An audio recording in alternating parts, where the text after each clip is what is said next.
Gift economy. A gift economy or gift culture is a system of exchange where valuables are not sold, but rather given without an explicit agreement for immediate or future rewards.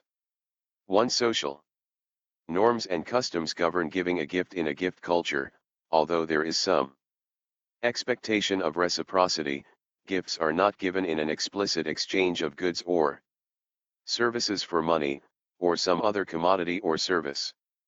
2. This contrasts with a barter economy or a market economy, where goods and services are primarily explicitly exchanged for value received. The nature of gift economies is the subject of a foundational debate in anthropology. Anthropological research into gift economies began with Bronislaw Malinowski's description of the Kula Ring 3 in the Trobriand Islands during World War I.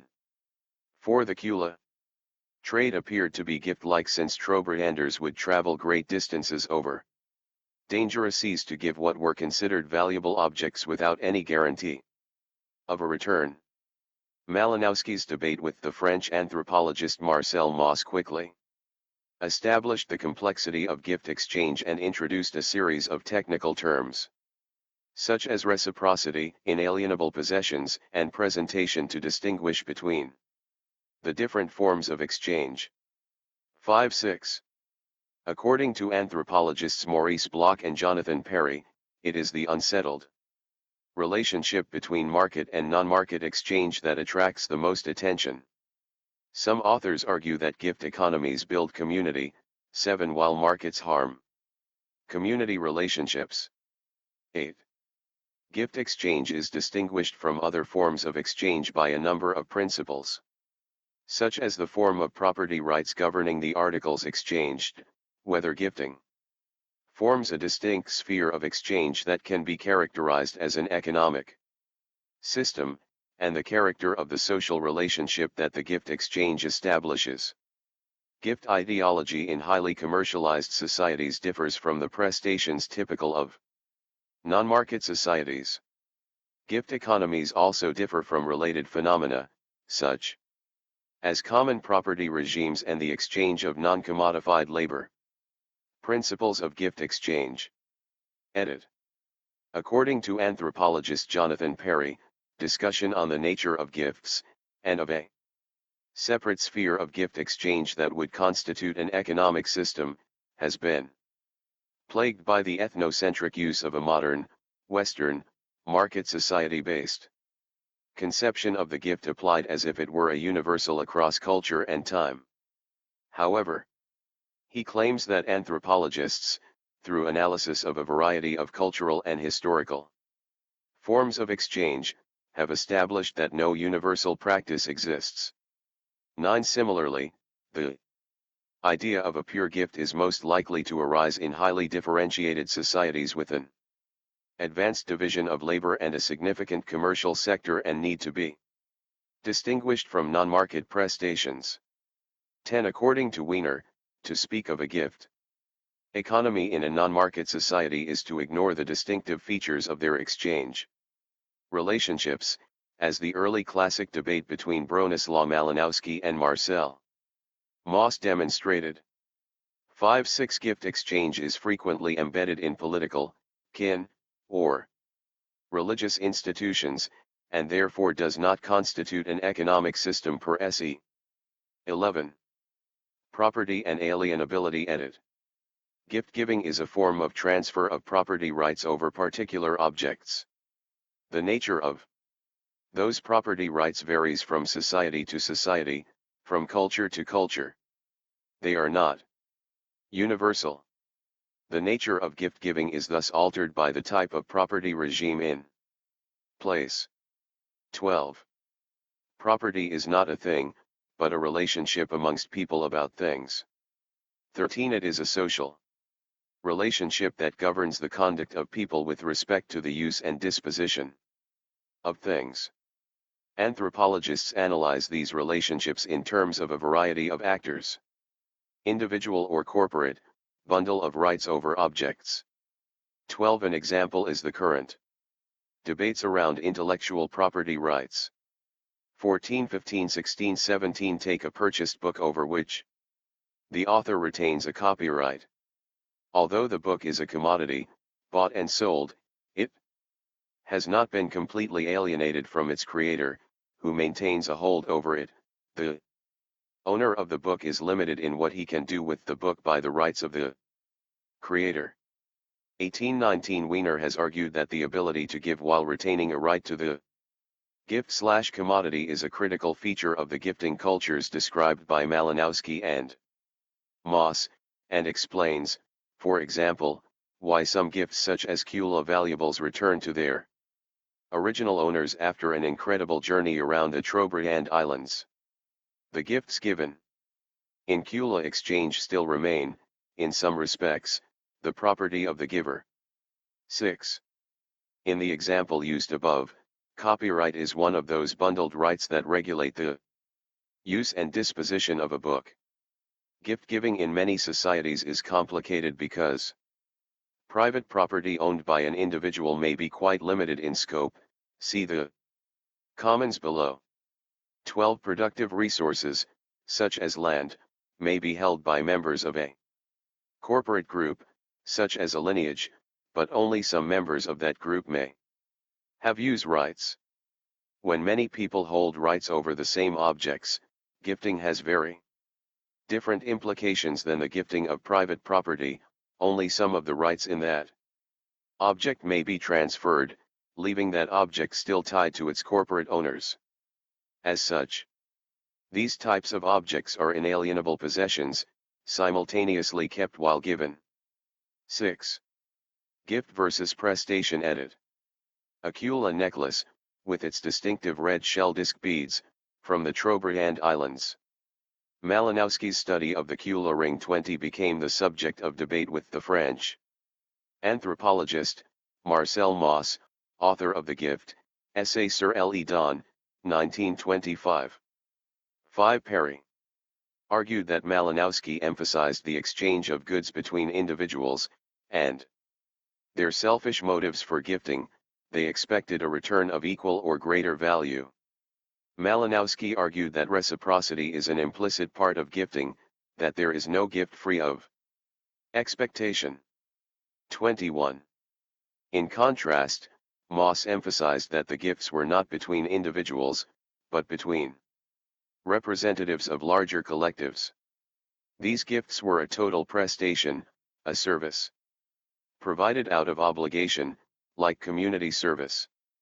22. They were not alienable commodities to be bought and sold, but, like crown jewels, embodied the reputation, history and identity of a corporate king group, such as a line of kings.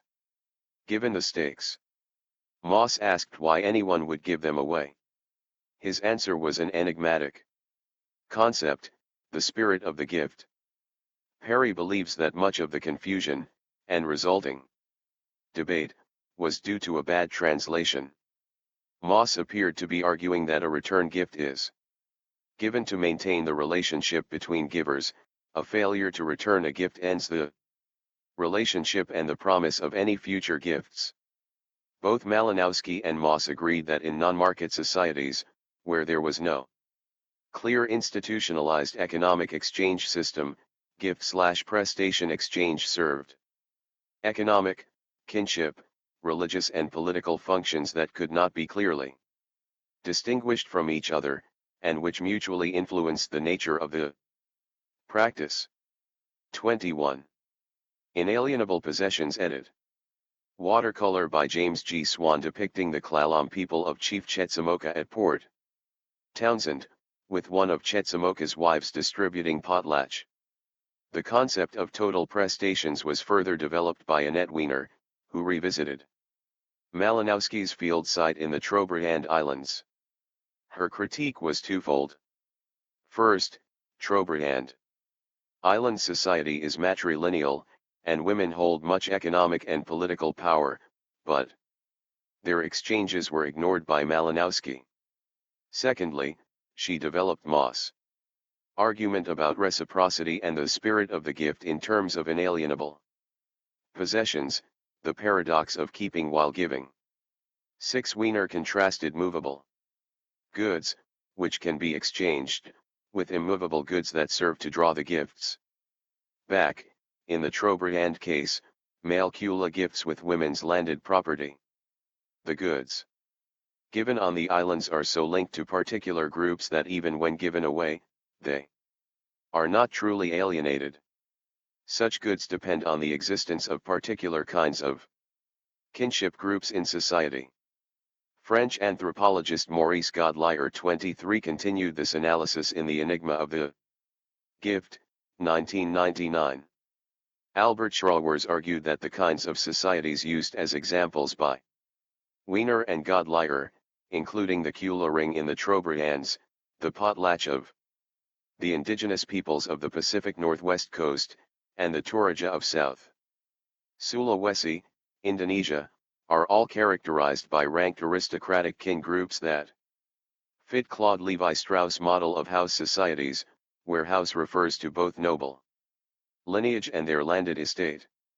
Total prestations are given to preserve landed estates identified with particular kin groups and maintain their place in a ranked society. 24. Reciprocity and the spirit of the gift. Edit. Chris Gregory argued that reciprocity is a dyadic exchange relationship that we characterize, imprecisely, as gift-giving. Gregory argued that one gives gifts to friends and potential enemies in order to establish a relationship, by placing them in debt. He also claimed that in order for such a relationship to persist, there must be a time lag between the gift and counter-gift. One or the other partner must always be in debt. Marshall Solins gave birthday gifts as an example. They are separated in time so that one partner feels the obligation to make a return gift. To forget the return gift may be enough to end the relationship. Gregory stated that without a relationship of debt, there is no reciprocity, and that this is what distinguishes a gift economy from a true gift, given with no expectation of return, something Solins generalized reciprocity, see below. 25. Marshall Solins, an American cultural anthropologist, identified three main types of reciprocity in his book Stone Age Economics, 1972. Gift or generalized reciprocity is the exchange of goods and services without keeping track of their exact value, but often with the expectation that their value will balance out over time. Balanced or symmetrical reciprocity occurs when someone gives to someone else, expecting a fair and tangible return at a specified amount, time, and place. Market or negative reciprocity is the exchange of goods and services where each party intends to profit from the exchange, often at the expense of the other. Gift economies, or generalized reciprocity, occurred within closely knit kin groups, and the more distant the exchange partner, the more balanced or negative the exchange became. 26. Charity, debt, and the poison of the gift. Edit. Jonathan Perry argued that ideologies of the pure gift are most likely to arise only in highly differentiated societies with an advanced division of labor and a significant commercial sector, and need to be distinguished from the non-market prestations discussed above.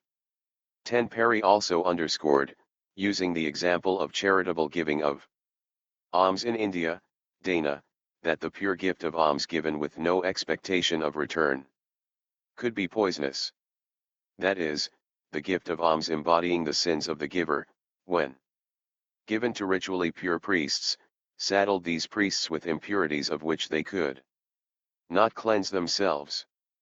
Pure gifts, given without a return, can place recipients in debt, and hence independent status, the poison of the gift. 27. David Graeber points out that no reciprocity is expected between unequals. If you make a gift of $1 to a beggar, he will not give it back the next time you meet. More than likely, he will ask for more, to the detriment of his status. 28. Many who are forced by circumstances to accept charity feel stigmatized. In the Mocha exchange system of Papua New Guinea, where gift Givers become political big men, those who are in their debt and unable to repay with interest are referred to as rubbish men. The French writer Georges Baudelet, in La Part Maudite, uses Mauss's argument in order to construct a theory of economy. The structure of gift is the presupposition for all possible economy. Baudelet is particularly interested in the potlatch as described by Mauss, and claims that its agonistic character obliges the receiver to confirm their own subjection. Thus gifting embodies the Hegelian dipole of master and slave within the act. Spheres of exchange and economic systems. Edit. The relationship of new market exchange systems to indigenous non-market exchange remained a perplexing question for anthropologists. Paul Bohannon argued that the TIV of Nigeria had three spheres of exchange, and that only certain kinds of goods could be exchanged in each sphere. Each sphere had its own form of special purpose money.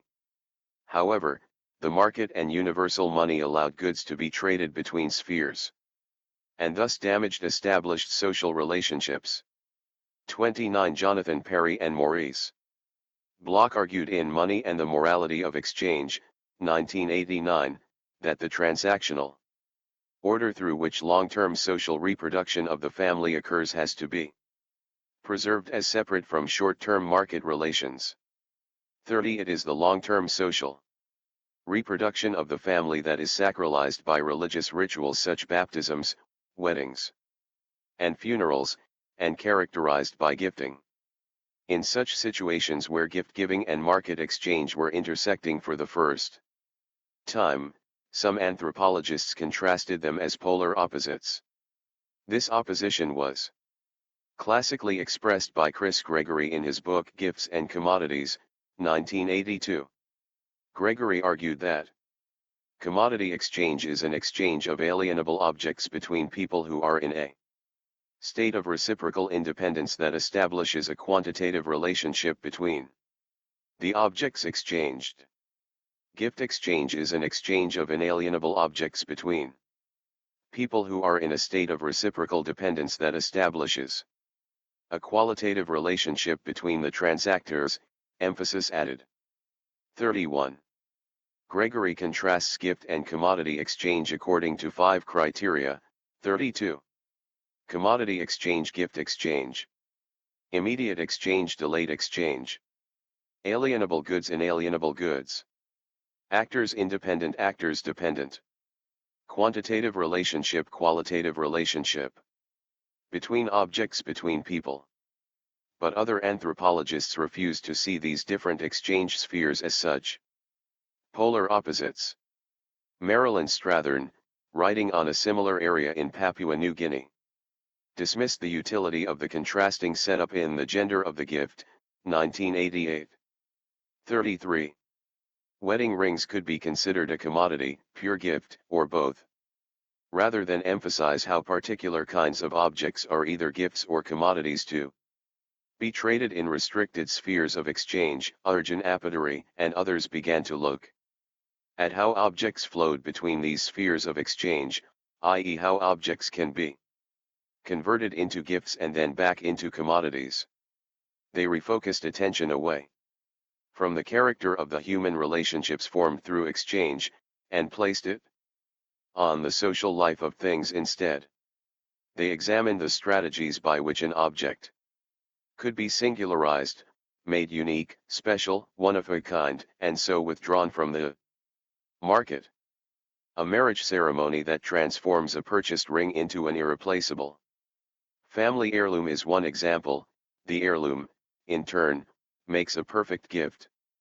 Singularization is the reverse of the seemingly irresistible process of commodification. They thus show how all economies are a constant flow of material objects that enter and leave specific exchange spheres. A similar approach is taken by Nicholas Thomas, who examines the same range of cultures and the anthropologists who write on them, and redirects attention to the entangled objects and their roles as both gifts and commodities. 34. Proscriptions. Edit. Many societies have strong prohibitions against turning gifts into trade or capital goods. Anthropologist Wendy James writes that among the Uduk people of Northeast Africa there is a strong custom that any gift that crosses subclan boundaries must be consumed rather than invested. 35. For example, an animal given as a gift must be eaten, not bred. However, as in the example of the Trobriand armbands and necklaces, this perishing may not consist of consumption as such, but of the gift. Moving on. In other societies, it is a matter of giving some other gift, either directly in return or to another party. To keep the gift and not give another in exchange is reprehensible. In folk tales, Lewis Hyde remarks, the person who tries to hold onto a gift usually dies. 35. 5. Daniel Everett, a linguist who studied the small Piraha tribe of hunter-gatherers in Brazil, 36 reported that, while they are aware of food preservation using drying, salting, and so forth, they reserve their use for items bartered outside the tribe. Within the group, when someone has a successful hunt they immediately share the abundance by inviting others to enjoy a feast. Asked about this practice, one hunter laughed and replied, I store meat in the belly of my brother. 37-38. Carol Stack's All Our Kin describes both the positive and negative sides of a network of obligation and gratitude effectively constituting a gift economy. Her narrative of the Flats, a poor Chicago neighborhood, tells in passing the story of two sisters who each came into a small inheritance. One sister hoarded the inheritance and prospered materially for some time, but was alienated from the community. Her marriage broke up, and she integrated herself back into the community largely by giving gifts. The other sister fulfilled the community's expectations, but within 6 weeks had nothing material to show for the inheritance but a coat and a pair of shoes. 35, 75-76. Case Studies, Prestations. Edit. Marcel Mauss was careful to distinguish gift economies, reciprocity, in market societies from the total prestations given in non-market societies. A prestation is a service provided out of obligation, like community service. 22. These prestations bring together domains across political, religious, legal, moral, and economic definitions, such that the exchange can be seen to be embedded in non-economic social institutions. These prestations are often competitive, as in the Potlatch, Kula Exchange, and Mocha Exchange. 39. Mocha Exchange in Papua New Guinea, Competitive Exchange Edit. Main article, Mocha Exchange. Mount Hagen, Papua New Guinea. The Mocha is a highly ritualized system of exchange in the Mount Hagen area of Papua New Guinea, that has become emblematic of the anthropological concepts of a gift economy and of a big man political system. Mocha are reciprocal gifts that raise the social status of the giver if the gift is larger than one that the giver received. Mocha refers specifically to the increment in the size of the gift. 40. The gifts are of a limited range of goods, primarily pigs, and scarce pearl shells from the coast. To return the same value as one has received in a mocha is simply to repay a debt, strict reciprocity. Mocha is the extra. To some, this represents interest on an investment. However, one is not bound to provide mocha, only to repay the debt. One adds mocha to the gift to increase one's prestige, and to place the receiver in debt. It is this constant renewal of the debt relationship which keeps the relationship alive. A debt fully paid off ends further interaction. Giving more than one receives establishes a reputation as a big man. Whereas the simple repayment of debt, or failure to fully repay, pushes one's reputation towards the other end of the scale, rubbish man. 41 Gift exchange thus has a political effect, granting prestige or status to one, and a sense of debt in the other. A political system can be built out of these kinds of status relationships. Solins characterizes the difference between status and rank by highlighting that big man is not a role, it is a status that is shared by many. The big man is not a prince of men, but a prince among men. The big man system is based on the ability to persuade, rather than command. 42. Toraja funerals, the politics of meat distribution. Edit. 3 Tongkonan noble houses in a Torajan village. Slaughter of swine at a funeral.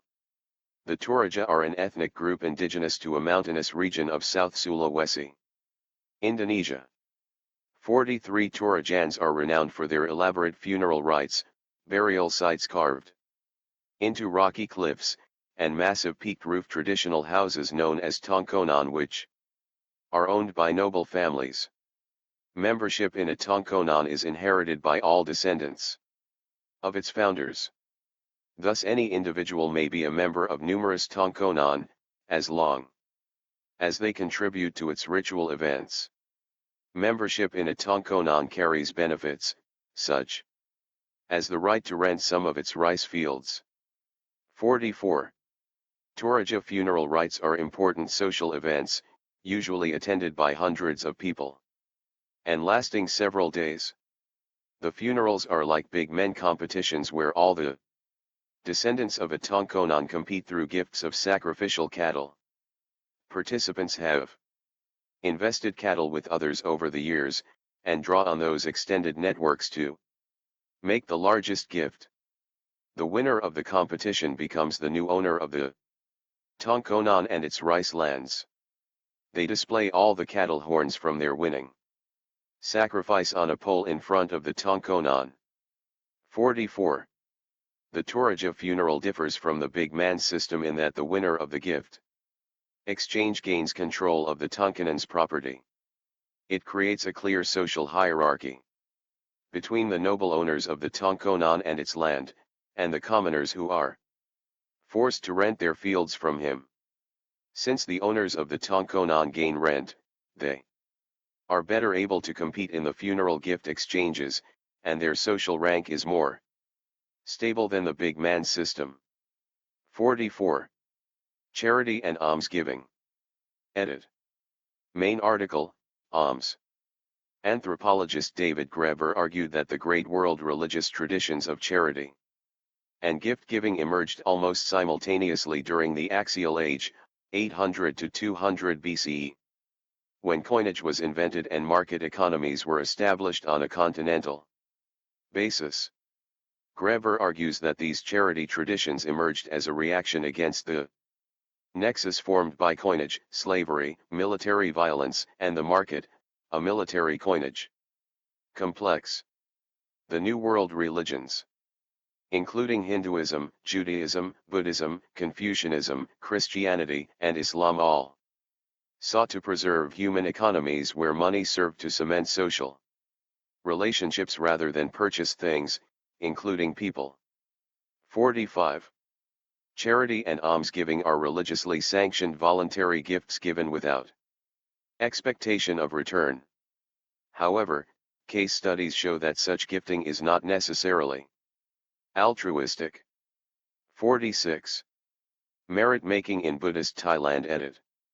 Young Burmese monk. Theravada Buddhism in Thailand emphasizes the importance of giving alms, merit making, without any intention of return, a pure gift, which is best accomplished, according to doctrine, through gifts to monks and temples. The emphasis is on the selfless gifting which earns merit, and a future better life, for the giver rather than on the relief of the poor or the recipient on whom the gift is bestowed. However, Bowie's research shows that this ideal form of gifting is limited to the rich who have the resources to endow temples and sponsor the ordination of monks. 47 Monks come from these same families, so this gifting doctrine has a class element. Poorer farmers place much less emphasis on merit-making through gifts to monks and temples. They equally validate gifting to beggars.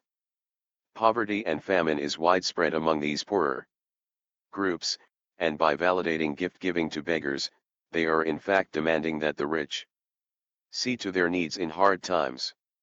Bowie sees this as an example of a moral economy, see below, in which the poor use gossip and reputation to resist elite exploitation and pressure them to ease their this world's suffering. 48. Charity, Dana in India edit. Dana is a form of religious charity given in Hindu India. The gift is said to embody the sins of the giver, the poison of the gift, whom it frees of evil by transmitting it to the recipient. The merit of the gift depends on finding a worthy recipient such as a Brahmin priest. Priests are supposed to be able to digest the sin through ritual action and transmit the gift with increment to someone of greater worth. It is imperative that this be a true gift, with no reciprocity, or the evil will return. The gift is not intended to create any relationship between donor and recipient, and there should never be a return gift. Dana thus transgresses the so-called universal norm of reciprocity. 10. The Children of Peace in Canada edit. Sharon Temple. The Children of Peace, 1812 to 1889, were a utopian Quaker sect. Today, they are primarily remembered for the Sharon Temple, a national historic site and an architectural symbol of their vision of a society based on the values of peace, equality, and social justice. They built this ornate temple to raise money for the poor, and built the province of Ontario's first shelter for the homeless. They took a lead role in organizing the province's first cooperative, the Farmers' Storehouse, and opened the province's first credit union. The group soon found that the charity they tried to distribute from their temple fund endangered the poor. Accepting charity was a sign of indebtedness, and the debtor could be jailed without trial at the time. This was the poison of the gift.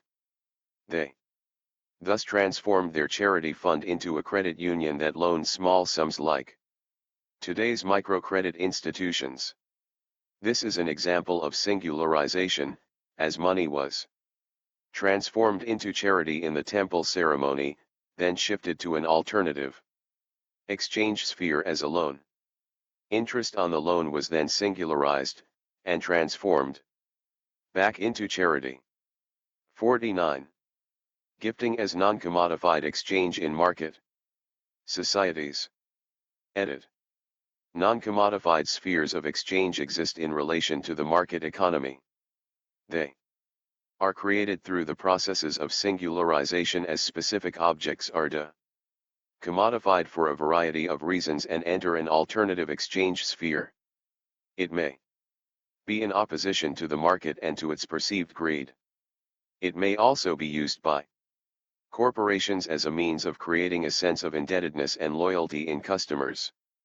Modern marketing techniques often aim at infusing commodity exchange with features of gift exchange, thus blurring the presumably sharp distinction between gifts and commodities. 50. Organ transplant networks, sperm and blood banks edit. Blood donation poster, World War II.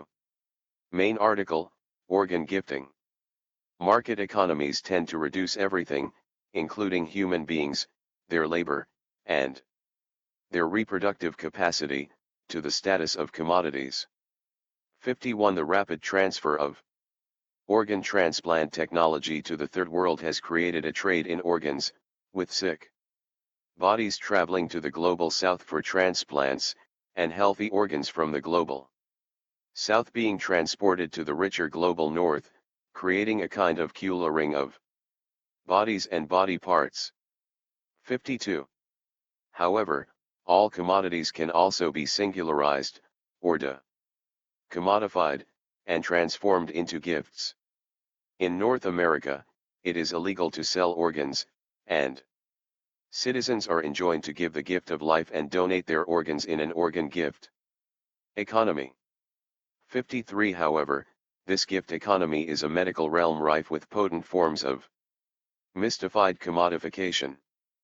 54. This multimillion-dollar medical industry requires clients to pay steep fees for the gifted organ, which creates clear class divisions between those who donate, often in the global south, and will never benefit from gifted organs, and those who can pay the fees and thereby receive a gifted organ.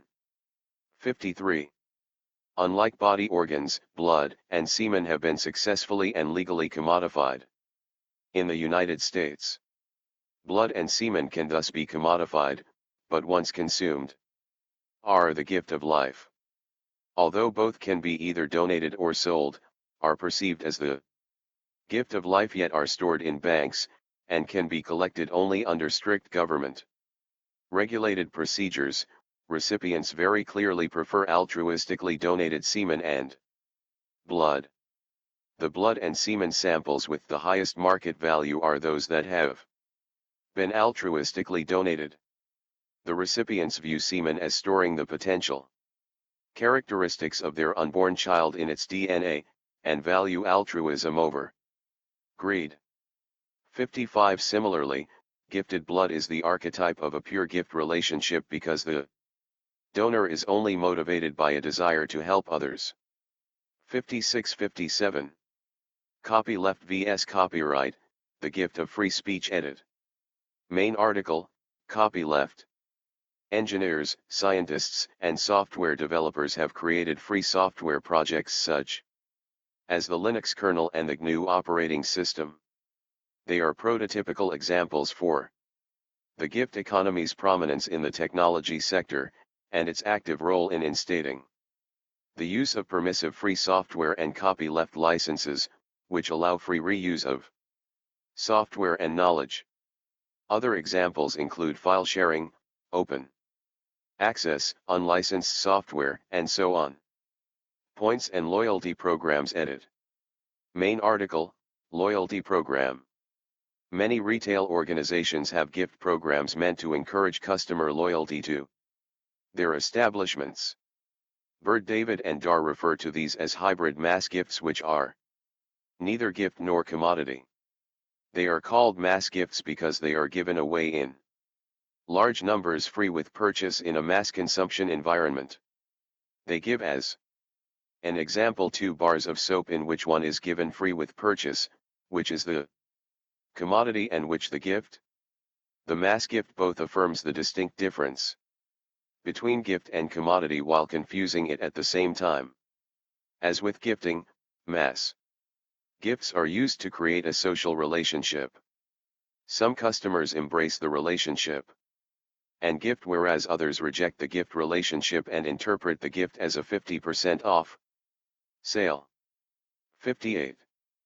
Free shops. Edit. Main article, Giveaway Shop. Inside Utrecht Giveaway Shop. The banner reads, "The earth has enough for everyone's need, but not for everyone's greed." Giveaway shops, free shops, or free stores are stores where all goods are free. They are similar to charity shops, with mostly second-hand items, only everything is available at no cost. Whether it is a book, a piece of furniture, a garment, or a household item, it is all freely given away, although some operate a one-in, one-out type policy, swap shops. The free store is a form of constructive direct action that provides a shopping alternative to a monetary framework, allowing people to exchange goods and services outside a money-based economy. The anarchist 1960s countercultural group The Diggers 59 opened free stores which gave away their stock, provided free food, distributed free drugs, gave away money, organized free music, concerts, and performed works of political art. 60. The Diggers took their name from the original English diggers led by Gerard Winstanley 61 and sought to create a mini-society free of money and capitalism. 62. Burning Man. Edit. Main article, Burning Man. Black Rock City, the temporary settlement created in the Nevada desert for Burning Man, 2010. Burning Man is a week-long annual art and community event held in the Black Rock Desert in northern Nevada, in the United States. The event is described as an experiment in community, radical self-expression, and radical self-reliance. The event forbids commerce, except for ice, coffee, and tickets to the event itself, 63, and encourages gifting. 64. Gifting is one of the 10 guiding principles, 65. As participants to Burning Man, both the Desert Festival and the year-round global community, are encouraged to rely on a gift economy. The practice of gifting at Burning Man is also documented by the 2002 documentary film Gifting It, A Burning Embrace of Gift Economy, 66, as well as by Making Contact's radio show How We Survive, The Currency of Giving Encore. 64. Cannabis Market in the District of Columbia and U.S. States Edit. Main article, Cannabis in Washington, D.C. According to the Associated Press, gift giving has long been a part of marijuana culture and has accompanied legalization in U.S. states in the 2010s. 67. Voters in the District of Columbia legalized the growing of cannabis for personal recreational use by approving Initiative 71 in November 2014, but the 2015 Omnibus federal appropriations bills prevented the district from creating a system to allow for its commercial sale. Possession, growth, and use of the drug by adults is legal in the district, as is giving it away, but sale and barter of it is not, in effect attempting to create a gift economy. 68. However, it ended up creating a commercial market linked to selling other objects. 69. Preceding the January 2018 legalization of cannabis possession in Vermont without a corresponding legal framework for sales, it was expected that a similar market would emerge there. 70. For a time, people in Portland, Oregon, could only legally obtain cannabis as a gift, which was celebrated in the Burnside Burn Rally. 71. For a time, a similar situation ensued after possession was legalized in California, Maine, and Massachusetts. 67. 72. 73. Related concepts. Edit. Mutual aid edit. Main article, Mutual Aid, Organization Theory. The Conquest of Bread by Peter Kropotkin, influential work which presents the economic vision of anarcho-communism. Many anarchists, particularly anarcho-primitivists and anarcho-communists, believe that variations on a gift economy may be the key to breaking the cycle of poverty. Therefore, they often desire to refashion all of society into a gift economy. Anarcho-communists advocate a gift economy as an ideal, with neither money, nor markets, nor planning. This view traces back at least to Peter Kropotkin, who saw in the hunter-gatherer tribes. He had visited the paradigm of mutual aid. 74. In place of a market, anarcho-communists, such as those who lived in some Spanish villages in the 1930s, support a gift economy without currency, where goods and services are produced by workers and distributed in community stores where everyone, including the workers who produced them, is essentially entitled to consume whatever they want or need as payment for their production of goods and services. 75. As an intellectual abstraction, mutual aid was developed and advanced by mutualism or labor insurance systems and thus trade unions, and has been also used in cooperatives and other civil society movements. Typically, mutual aid groups are free to join and participate in, and all activities are voluntary. Often they are structured as non-hierarchical, non-bureaucratic non-profit organizations, with members controlling all resources and no external financial or professional support. They are member-led and member-organized. They are egalitarian in nature, and designed to support participatory democracy, equality of member status and power, and shared leadership and cooperative decision-making. Members' external societal status is considered irrelevant inside the group. Status in the group is conferred by participation. 76. Moral Economy edit. English historian E.P. Thompson wrote about the moral economy of the poor in the context of widespread English food riots in the English countryside in the late 18th century. Thompson claimed that these riots were generally peaceable acts that demonstrated a common political culture rooted in feudal rights to set the price of essential goods in the market. These peasants believed that a traditional fair price was more important to the community than a free market price, and they punished large farmers who sold their surpluses at higher prices outside the village while some village members still needed produce. Thus a moral economy is an attempt to preserve an alternative exchange sphere from market penetration. 77-78 The notion of peasants with a non-capitalist cultural mentality using the market for their own ends has been linked to subsistence agriculture and the need for subsistence insurance in hard times. However, James C. Scott points out that those who provide the subsistence insurance to the poor in bad years are wealthy patrons who exact a political cost for their aid. This aid is given to recruit followers. The concept of moral economy has been used to explain why peasants in a number of colonial contexts, such as the Vietnam War, have rebelled. 79.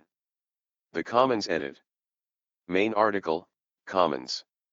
Some may confuse common property regimes with gift exchange systems. The Commons is the cultural and natural resources accessible to all members of a society, including natural materials such as air, water, and a habitable earth.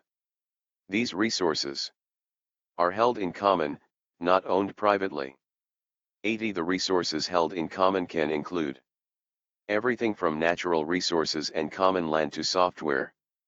81 The Commons contains public property and private property, over which people have certain traditional rights. When commonly held property is transformed into private property, this process is called enclosure or privatization. A person who has a right in, or over, common land jointly with another or others is called a commoner. 82. There are a number of important aspects that can be used to describe true commons. The first is that the commons cannot be commodified. If they are, they cease to be commons. The second aspect is that unlike private property, the commons are inclusive rather than exclusive.